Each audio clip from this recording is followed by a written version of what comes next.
Hello everybody, this is Morten from Inkjet. I have still the pleasure of being in Venlo, and tomorrow the hopefully very fantastic open house, The Power to Move, will open, and there will be a lot of people from across Europe coming to Venlo to see all the Canon technology here.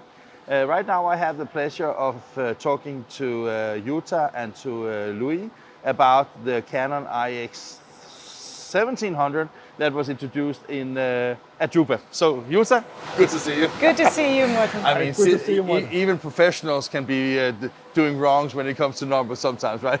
No, sorry. It looks quite different from the iX3200, right? I mean, let's just start from what we see here. What type of machine is it? Is it it's not a toner-based machine, right? No, we are talking about a B3 sheetfed inkjet press. And you were just referring to the iX3200, which is also a B3 sheetfed inkjet press. But we have actually received the feedback that the VarioPrint iX3200 has just a positive business case from 1 million A4 prints onwards, because it is quite big and yeah, you really need a little bit of volume. And also the market is asking for a device which can also enter lower. So actually with the VarioPrint iX1700, we are starting up with 300,000 A4 prints. So we are really opening sheet-fed inkjet to the market for also lower volumes. And Louis, we agree that you actually works in business development, right? Yes. I mean, I guess that also means that both supporting your colleagues across Europe, but also understanding the printing companies' different needs. This machine seems to be taking over just where the toner-based machines are letting it go. Is that intentionally, or did it just happen?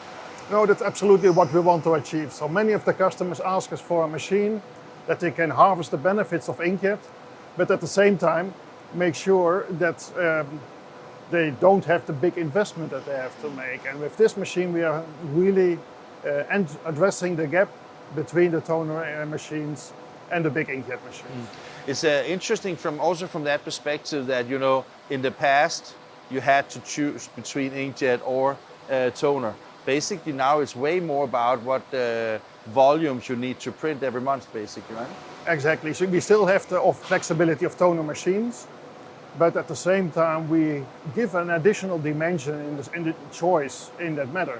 So if you are really looking for smaller volumes, replacing traditional toner technologies, this is the machine to go.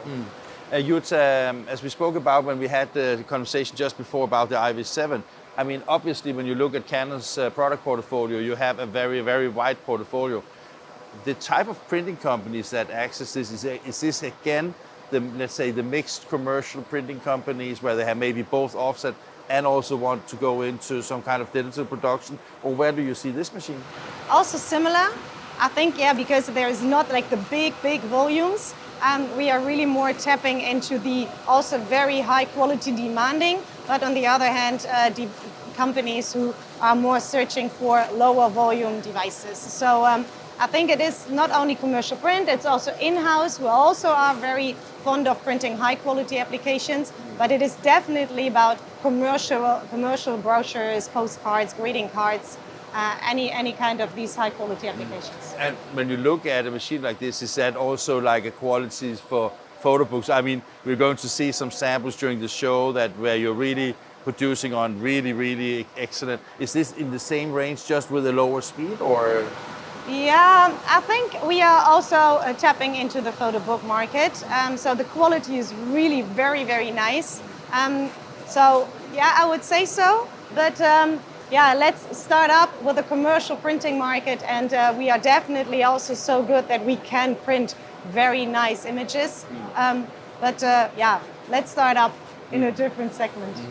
Louis, it's a very long machine. Can you get them? I mean, we spoke about the comparison to a toner-based machine.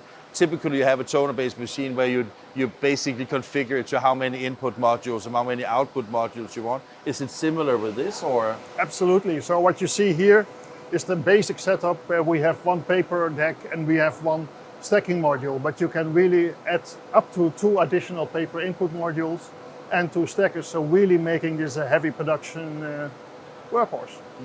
And the long paper, you mentioned that for printing companies that may have used the iGen5 where you had the XXL format paper, this can actually take the same size of paper, right? Yes, 364 by 660 is the maximum size from all trays. Yeah. So that really is an advantage, we believe, for our customers. Yeah. It was introduced at Jutta, so with these capabilities, did you also see an interest from, let's say, the Xerox customers that have been used to this size of paper? We see a lot of interest out of the market, especially with the 364 width, which is unique in the market. So yes, we see this absolutely. And that is, of course, simplex. You cannot do duplex on that size, can you? Of course, we can do duplex. Ah, fantastic. See, I should have trained a little bit more on this one. Right? Okay, so that basically means that it's not just for like single page banners. You can basically use it for also if you want to have like large covers on your books or whatever you want to do. 6 pages. 6 pages, yeah. And again, in the market like this, are you sometimes a little bit afraid that you compete a little bit? Because I really like your image presses, I must say. Are you competing with yourself? No. If this would be the case, then we would not really introduce something new. No, I think we have the broadest portfolio in the market, and I think this is something we can be very, very proud of. And with the toner devices, we have specific applications which really are absolutely top of the notch, and also lower volume customers who are searching for the toner business. And yeah, we are now expanding also with the VarioPrint iX1700 in the inkjet business, where you then also have specific applications and specific volumes. So we are really building up a very nice line in the portfolio. And I would definitely not call it, it's not competing, it's more of complementing, let's say. The customer has choice.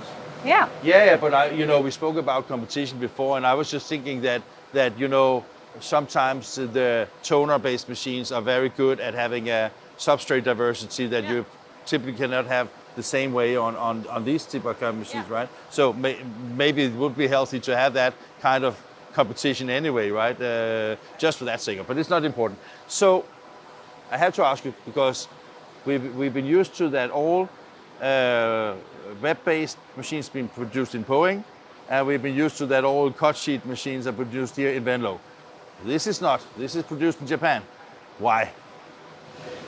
Why is it produced in Japan? Because we are a global company and we are showing where the efficiencies are with regard to our R&D. Okay. So all R&Ds are working anyhow closely together, no matter what kind of device coming from where.